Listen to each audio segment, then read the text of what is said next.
Welcome back friends, this is current affairs Panda. दोस्तों, आज की इस वीडियो में हम बात करेंगे बैंकिंग एंड फाइनेंशियल न्यूज़ के बारे में।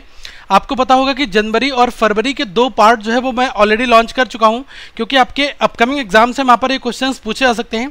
तो अभी हम जनवरी से लेकर मई के बीच में जो पिछले 6 महीने हैं उनकी न्यूज़ को यहाँ पर डिस्कशन कर रहे हैं। ये पार्ट 3 होगा, इसमें मार्च के कंटेंट्स को यहाँ पर एनालाइज करेंगे। ओके, तो जो भी इंपॉर्टेंट न्यूज़ होंगी, कहाँ से क्वेश्चंस बन सकते हैं, उसको हम यहाँ पर बताएंगे आपको। और आप इस चैनल को सब्सक्राइब कर लें ताकि हर एक वीडियो का नया अपडेट आप तक आता रहे। साथ में दोस्तों वीडियो को लाइक भी करें। अब सबसे पहला जो न्यूज़ है इसमें लिखा है कि रिलायंस जनरल इंश्योरेंस जो है इसका टाइप किसके साथ हुआ है? कैथलिक सीरियन बैंक के साथ में। तो इस इमेज से आप देख सकते हैं कि रिलायंस जनरल इंश्योरेंस और कैथलिक सीरियन बैंक इन दोनों का टाई अप हुआ है। और टाई अप होने के बाद अब क्या है कि अब ये जो रिलायंस के इंश्योरेंस होंगे, रिलायंस जनरल इंश्योरेंस जो होगा वो कैथलिक सीरियन बैंक की हेल्प से अब बैंक का इंश्योरेंस वाला काम होगा यहाँ पर। मतलब बैंक का इंश्योरेंस का मतलब ये होता है कि बैंक जब इंश्योरेंस रिलेटेड एक्टिविटीज़ में पार्टिसिपेट करती है तो उसको उस टर्म को क्या बोलते हैं? बैंक का इंश्योरेंस। अब रिलायंस के जो शेयर जो ये होगा इंश्योरेंसेस होंगे उसको कौन सेल करेगा? कैथलिक सीरियन बैंक के जो कस्टमर्स होंगे उन तक वो चीज़ें पहुँचेंगी। ठीक है, तो लगभग 1.5 मिलियन कस्टमर हैं, 430 ब्रांचेस हैं इसकी तमिलनाडु, केरल और महाराष्ट्र में। ओके, तो ये चीज़ रिलायंस जनरल इंश्योरेंस के साथ में टाई अप हुआ है। ओके, एक टाई अप और भी हुआ था, उसको भी आप यहाँ पर नोट कर लें कि HDFC लाइफ जो है उसने भी बैंक का इंश्योरेंस के लिए टाई अप किसके साथ किया था? कैथलिक सीरियन बैंक के साथ में। तो आपसे अगर जब क्वेश्चन पूछा है तो कंफ्यूज मत होना, क्योंकि दोनों का है, HDFC का भी है और रिलायंस जनरल इंश्योरेंस का भी है। ठीक है, तो HDFC लाइफ जो है ये भी इंश्योरेंस कंपनी है HDFC की, तो इसका tie up Catholic Syrian bank के साथ में हुआ था। ठीक है, तो ये चीज़ आप यहाँ पर देख सकते हैं। अगला जो क्वेश्चन है ये है OECD से रिलेटेड। इसने क्या करा है? भारत की जो ग्रोथ रेट है उसको कट करके कितना कर दिया? 7% कर दिया है। पहले ये 7.4% आकी गई थी। OECD है क्या? ये है organisation for economic cooperation and development, OECD। ठीक है, ये पेरिस में है इसका ऑफिस। ठीक है, और इसने भारत की जो ग्रोथ फॉरकास्ट है उसको कट कर दिया है। अब ये 7% कर दिया। पहले कितनी बताई थी? 7.4% 2015 और 16 के लिए। ठीक है, लेकिन डीमोनेटाइजेशन के बाद में इसको कट कर दिया गया। लेकिन अगर बात करी जाए 2017 और 18 के लिए कितना बताया गया? ये एस्केलेट करेगी 7.3 नेक्स्ट फिस्कल ईयर के लिए। ठीक है, एक और क्वेश्चन यहाँ पर है, इसमें यह है कि SBI क्या है कि अब ये चार्ज लगाएगा नॉन मेंटेनेंस मंथली चार्जेस जो है, ये एवरेज बैलेंस जो लोग नहीं रखेंगे सेविंग अकाउंट्स में उनके ऊपर चार्ज लगेगा। तो मैं आपको लिमिट बता दे रहा हूँ, वो आप यहाँ पर नोट कर लें। देखो MAB ये एक टेक्निकल टर्म है जो कि फाइनेंस से रिलेटेड है, मंथली अकाउंट एवरेज बैलेंस। ठीक है, दूसरा ये आप नोट कर लें कि 1 अप्रैल से लागू कर दिया गया है। ओके, जो कि मिनिमम बैलेंस नहीं रखेंगे। तो जो मेट्रोपॉलिटन एरियाज़ हैं इसमें 5,000 रुपये आपको रखना होगा अगर आपका SBI सेविंग अकाउंट है। अगर आपका दोस्तों अर्बन एरियाज़ में है आप, ठीक है, तो वहाँ पर कितना अमाउंट है? 3,000 है। और जो सेमी अर्बन एरियाज़ हैं वहाँ पर 2,000 है। और जो रूरल एरियाज़ हैं, ठीक है, ग्रामीण क्षेत्र हैं, वहाँ पर 1,000 मिनिमम बैलेंस रखना होगा। लेकिन उन्होंने जो SBI के चीफ हैं अरुंधति भट्टाचार्य, उन्होंने सीधे से क्लेरिफाई कर दिया कि जो जनधन अकाउंट हैं, ठीक है, उन पर ये चीज़ें एप्लीकेबल नहीं होंगी। तो आप ये चीज़ यहाँ पर नोट कर लें। ओके, अगला जो मुद्दा है इसमें कहा गया है कि RBI ने बैंक से कहा है कि वो स्पेशल कैंप्स का ऑर्गेनाइज करें जिससे कि लोगों को एजुकेट कर सकें डिजिटल पेमेंट्स के बारे में। ठीक है, तो ये चीज़ RBI ने कहा है। अब इसमें क्वेश्चन आपका कहाँ से बन सकता है कि reserve bank of India has asked bank operated FLC क्या है? ये है फाइनेंशियल लिटरेसी सेंटर्स और रूरल ब्रांचेस को, इनके लिए कहा है कि आप ऑर्गेनाइज करिए स्पेशल कैंप्स के लिए जो कि 1 अप्रैल से आपके हो चुके हैं, और जिसमें आप एजुकेट करेंगे पब्लिक को डिजिटल पेमेंट्स के बारे में कि आप UPI एप्लीकेशन UPI के थ्रू या फिर आप USSD बेस्ड, USSD की फुल फॉर्म क्या है? Unstructured supplementary service data based. ठीक है, ये चीज़ आप नोट कर लें। तो जिसमें आप देखते हैं कि *99# ये सर्विस के बाद में कुछ और भी कोड डाले जाते हैं, तो आप ट्रांजैक्शन भी कर सकते हैं, बैंक का बैलेंस भी आ जाता है। तो उसको हम क्या कहते हैं? USSD based service. तो इसके बारे में लोगों को बताएं ताकि वो डिजिटल पेमेंट्स कर सके। ठीक है, और ये the camp will be conducted for 1 year, 1 साल के लिए कैंप जो है कंडक्टेड होंगे। ठीक है, UPI के बारे में आप लोग जानते हैं कि NPCI के द्वारा ये लॉन्च है। आजकल हर एक बैंक का UPI ऐप आ रहा है। तो अगर अभी तक आपने UPI ऐप की वीडियो नहीं देखी है दोस्तों, तो डिस्क्रिप्शन बॉक्स में वो लिंक है, UPI ऐप की वीडियो देख लें, वहाँ से आपके 1-2 क्वेश्चन जरूर बनेंगे। अगला पॉइंट ये है कि आरबीआई ने कहा है कि 10,000 की पेनल्टी लगाई जाएगी बैंक ब्रांचेस के ऊपर जो लोग रिफ्यूज़ कर देंगे जो सॉइल्ड नोट्स हैं जिसके ऊपर कुछ लिखा हुआ है, तो उन नोट्स को अगर एक्सचेंज करने से जो भी बैंक ब्रांच मना करेगी उस पर 10,000 की पेनल्टी लगाई। आप देखते हैं नोट के ऊपर लिखा है, ये बहुत पॉपुलर चल रहा था, सोनम गुप्ता बेवफा है, तो ऐसे फालतू के कमेंट्स और नोट पर लिखे रहते हैं, तो इन चीज़ों का कोई मीनिंग नहीं है, लेकिन फिर भी बैंक को ये नोट लेने पड़ेंगे। अगर बैंक नहीं लेगा तो पेनल्टी कितनी लगाई जाएगी, 10,000 की। आरबीआई ने ये चीज़ क्लेरिफाई की और उसने कहा कि जो करेंसी नोट्स हैं विच है message scribbled on its are legal tender, ये लीगल टेंडर है, आप इसको मना नहीं कर सकते। Bank branches that refuse to exchange soil notes from the people will have to pay penalty of 10,000, ठीक है। लेकिन इन्होंने हवाला किसका दिया है, RBI clean note money policy जो है, क्लीन नोट पॉलिसी 1999 है। No banks can deny to exchange soils और मल्टीलेटेड करेंसी नोट्स, ठीक है। म्यूटिलेटेड करेंसी नोट्स को और सॉइल नोट्स को बैंक मना नहीं कर सकते। एक चीज़ और है, इसमें एक इन्होंने पॉइंट्स मेंशन किया है, वो आप नोट कर लें। The restriction for exchanging soil notes is that if one exchange more than 20 notes और note worth than 5,000 in a day then bank will levy service charges. अगर आप एक दिन में 20 नोट से ज़्यादा या फिर 5,000 के इक्विवेलेंट के नोट्स को अगर आप वापस कराते हो, ठीक है, बैंक में जाकर, तो बैंक उस पर एक चार्जेस अप्लाई कर सकता है आपके लिए, ठीक है। तो ये चीज़ यहाँ पर रिस्ट्रिक्शंस दिया गया है, ये आप नोट कर लें, ये एक्सेप्शंस हैं, फाइन। अगला जो पॉइंट है, इसमें प्रपोजल दिया है आरबीआई ने कि 200 रुपये का जो नोट है उसको भी लॉन्च कर दिया जाए, क्योंकि अभी अगर आप देखोगे तो 500 रुपये का नोट है और उधर 2,000 का नोट है और इधर 100 का है और इधर 50 का है, ठीक है। तो बीच में अभी पहले 1000 का नोट भी होता था, 2000 का खैर नहीं होता था, लेकिन अब ये बीच में 200 का नोट जो है ये इंट्रोड्यूस करने के लिए आरबीआई का एक प्रपोजल भेजा गया है। रिजर्व बैंक ऑफ इंडिया ने कहा है कि एक प्रपोजल है, उसमें क्या है, इंट्रोड्यूस करेगा बैंक नोट्स ऑफ 2000 डिनोमिनेशंस, ठीक है। The decision was taken at the RBI board meeting held in the Mumbai March 2017। The process of printing the new ₹2000 note is likely to begin after June 2017। 2017 June के बाद में इस note को छापना चालू कर दिया जाएगा, ठीक है। Once the government officially approves the new denomination, जैसे ही गवर्नमेंट जो है अप्रूवल दे देती है नई डिनोमिनेशन का, तब ये काम स्टार्ट कर दिया जाएगा, ठीक है। तो ये डिनोमिनेशन भी आप यहाँ पर समझ सकते हैं। अगला जो पॉइंट है, फिच क्या है, ये रेटिंग देता है, ठीक है। जैसे आपने देखा है क्रिसिल है, ठीक है, तो वैसे ये फिच है। तो फिच जो है इसने क्या कहा है, ग्लोबल रेटिंग एजेंसी जो है इसने कहा है कि जो इंडियन इकॉनमी है वो कितनी ग्रो करेगी, 7.1% इस वर्ष में, ठीक है। फिच रेटिंग इंक्लूसिव, तो इसने कहा है कि Indian economy will grow by 7.1% in the current fiscal 2016 and 17 before the stepping of 7.7% in the next 2 financial years, ठीक है। ये ग्लोबल रेटिंग एजेंसी है, ओके। अब हम अगर फिच की बात करें, ये one of the 3 national recognised statistical rating organisations हैं NRSRO के द्वारा, और यूएस किसके द्वारा डिजिग्नेटेड है, US securities and exchange commission 1975, ठीक है। फिच का जो हेडक्वार्टर कहाँ पर है, ये है यूएस में, ठीक है। Fitch ratings is dual headquarters, के 2 हेडक्वार्टर्स हैं, एक यूएस में है और एक कहाँ पर है, यूके में है, ठीक है। अगला जो पॉइंट है दोस्तों, ये काफ़ी इंपॉर्टेंट है, यहाँ से 2 क्वेश्चन मैं आपको बताऊंगा। पहला क्वेश्चन ये है और दूसरा, दोनों में डिफरेंस है, ध्यान देना यहाँ पर। इसमें कहा गया कि एचडीएफसी बैंक ने लॉन्च किया है chat board EBA for customer services. तो इसमें क्या है कि रियल टाइम जो उनके कस्टमर केयर जो भी एग्जीक्यूटिव्स होते हैं उनके साथ में आप चैटिंग कर सकते हैं, ठीक है। तो इसमें इन्होंने 2 बातें बताई हैं, दोनों चीज़ें अलग अलग हैं, वो आप देख लो, ठीक है।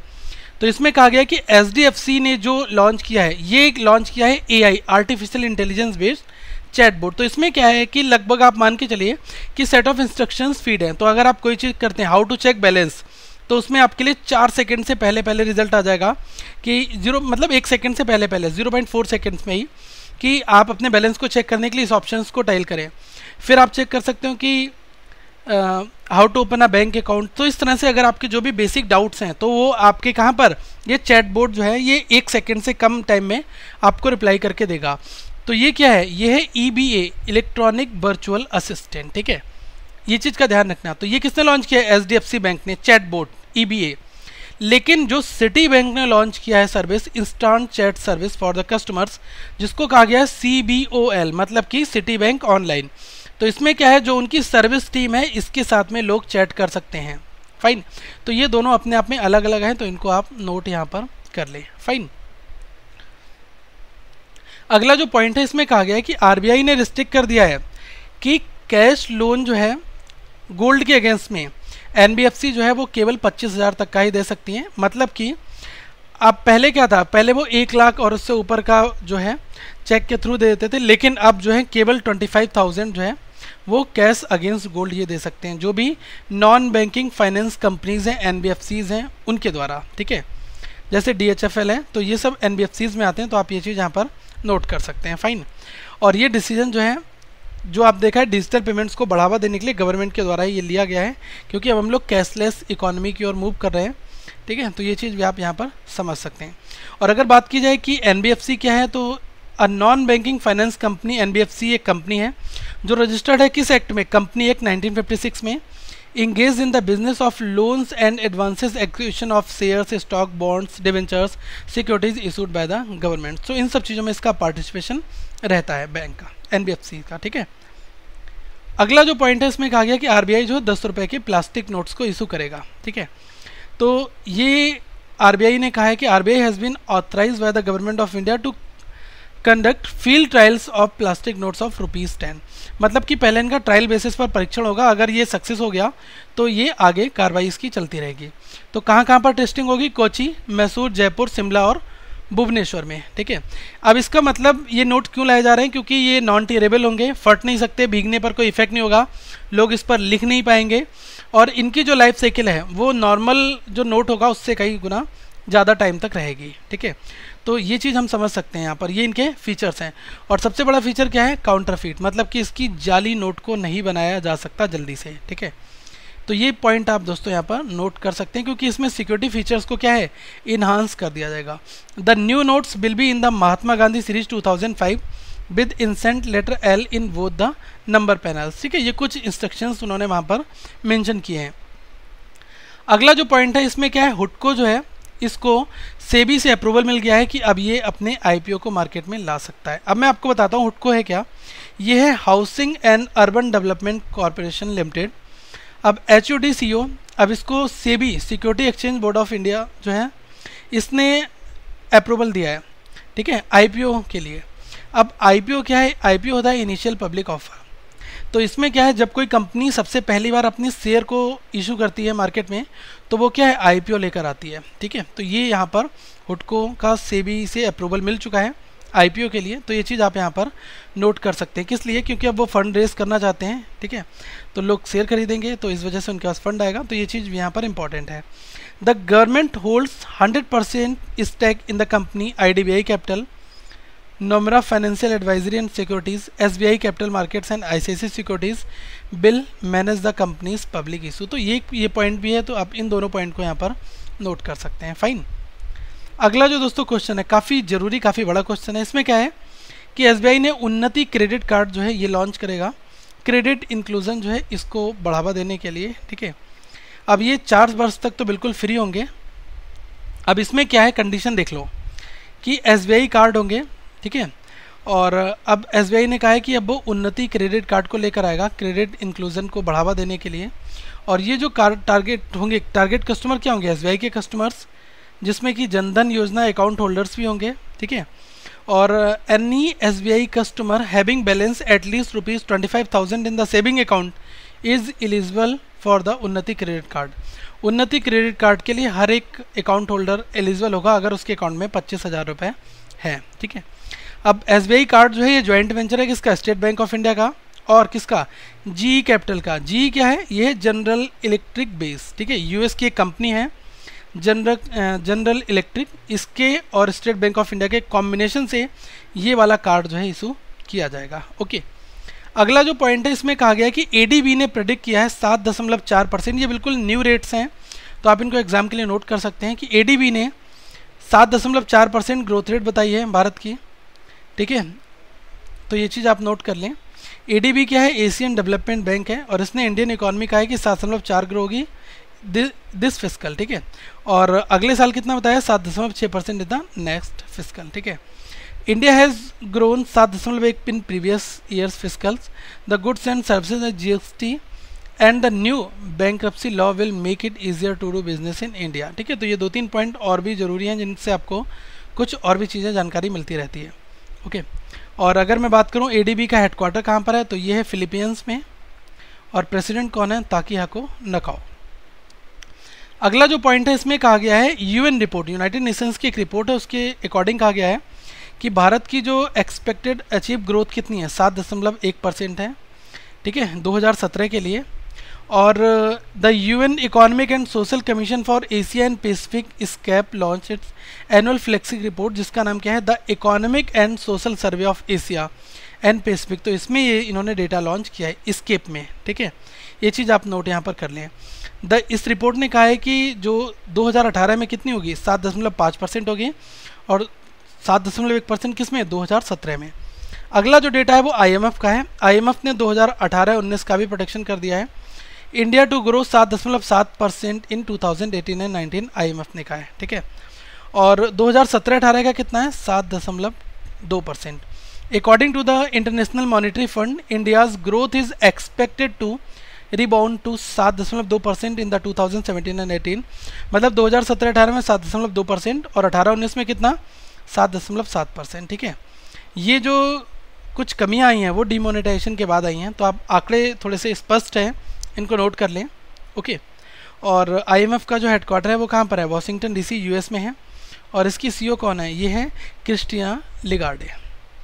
अगला जो पॉइंट है इसमें कहा गया है कि India GDP to grow 7.2% in world bank report. World bank के अकॉर्डिंग कितनी है 2017-18 के लिए, 7.2%, ठीक है।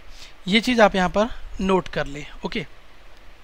और वर्ल्ड बैंक का हेडक्वार्टर कहाँ पर है, US Washington DC, district of Columbia, और प्रेसिडेंट हैं जिम यांग किम, ठीक है। तो जो यहाँ पर मैंने इन्फॉर्मेशन लिखी है आप इसको नोट कर सकते हैं। और 19 और 20 के लिए भी आंकड़े स्पष्ट हैं, ये है 7.7%, ठीक है। और 2017-18 के लिए 7.2% है, from the 6.8% the previous fiscal. तो ये जो आंकड़े दिए इनको आप नोट कर लें, क्योंकि करंट पोजीशन जो है ये आपसे पूछी जा सकती है। अगला जो दोस्तों पेटीएम की डिजिटल गोल्ड एक स्कीम है, तो आप इसको यहाँ पर नोट कर लें। इसमें कहा गया है कि Paytm launches digital gold makes gold investment digital, ठीक है। तो इसमें क्या कहा गया है कि जो पेटीएम के थ्रू, एक ये पेटीएम की स्कीम है first wealth management product digital gold. तो इसमें क्या है, कस्टमर्स को अब ये अलाउ करेंगे कि आप जो है बाय और गोल्ड दोनों कर सकते हैं इलेक्ट्रॉनिक प्लेटफॉर्म के जरिए, ठीक है। इलेक्ट्रॉनिक प्लेटफॉर्म जो पेटीएम है इसके थ्रू आप बाइंग और सेलिंग गोल्ड की दोनों कर सकते हैं। इसका पार्टनरशिप किसके साथ हुआ है, MNTC पैम के साथ, इसके साथ इसकी पार्टनरशिप हुआ है डिजिटल गोल्ड को जो इन्होंने लॉन्च किया है। तो इसमें क्या है कि कंज्यूमर्स जो है वो 24 कैरेट 999.9 प्योरिटी के गोल्ड को ऑनलाइन ले सकते हैं, और वो MMTC पैम के स्टोर पर जाकर वॉल्ट फ्री ऑफ चार्ज के थ्रू उसको वहाँ पर वो सिक्योर कर सकते हैं। तो ये पॉइंट्स यहाँ पर बताया गया है, ओके। तो इसको आप दोस्तों नोट कर लें कि ये डिजिटल गोल्ड जो है ये किसने लाया, किसके कोलैबोरेशन से लाया गया, तो यहाँ पर आपका क्वेश्चन पूछा जा सकता है। अगला जो पॉइंट है इसमें कहा गया है Yes Bank has tie up with Paisabazaar dot com. Yes Bank का टाई अप किसके साथ है, पैसाबाजार.com के साथ। किस लिए, क्योंकि जो लोन है वो आसानी से लोगों तक मुहैया कराया जा सके। तो यस बैंक ने अनाउंसमेंट किसके साथ किया है कि पैसाबाजार.com के साथ में to offer the conditionally approved loans to the latter's existing customers, ठीक है।